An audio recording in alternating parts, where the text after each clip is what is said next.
Blackie was born on March 14, 2009, along with his two other siblings, Boo and Copper. He was the runt of the litter, but he was a fighter. He pushed the others out of the way so he can get some milk. Blackie was pure black with a tiny patch of white fur. His eyes had opened early. They had been amazing blue. Blackie was about 3 to 4 months old when his mother Peaches had abandoned him.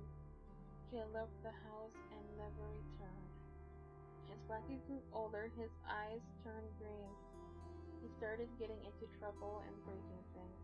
He knocked stuff over on a daily basis.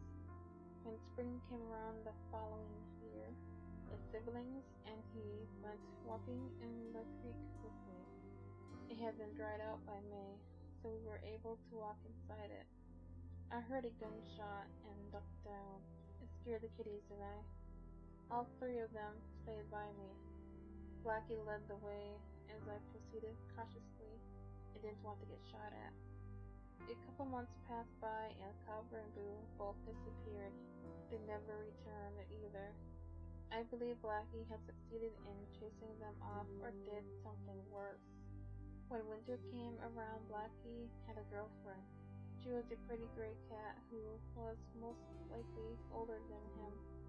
We called her Midnight. She became pregnant with his kittens during the summer. I didn't realize she had become pregnant until after she gave birth to them and saw the kittens running underneath the house. Within a couple of weeks, they were running around the house. They were just as feral as their mother.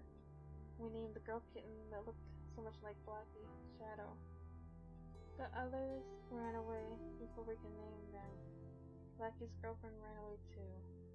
Blackie tried very naughty things with Shadow, but I chased him away from her.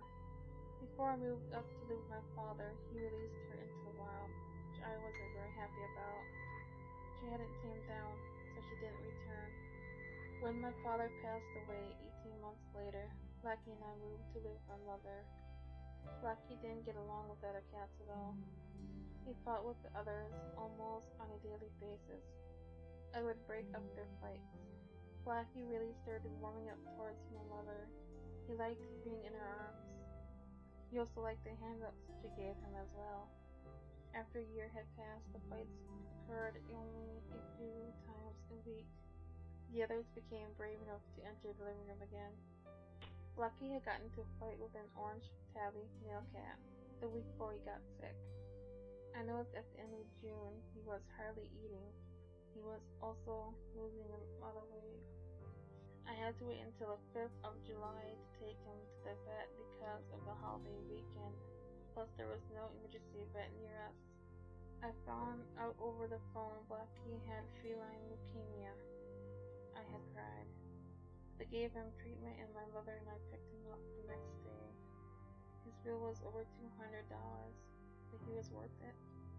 We had to keep him separate from the other cats because he was contagious, so I bought a cage to keep him in. When the others were in the back of the house, I let him run around the front. I bought him treats and he did start eating again, but it didn't last long. He stopped eating again the following week, but I had plans to take him to the vet the following week. I never got to do that though. My cat Blackie had passed away that night. It was on July 12, 2016.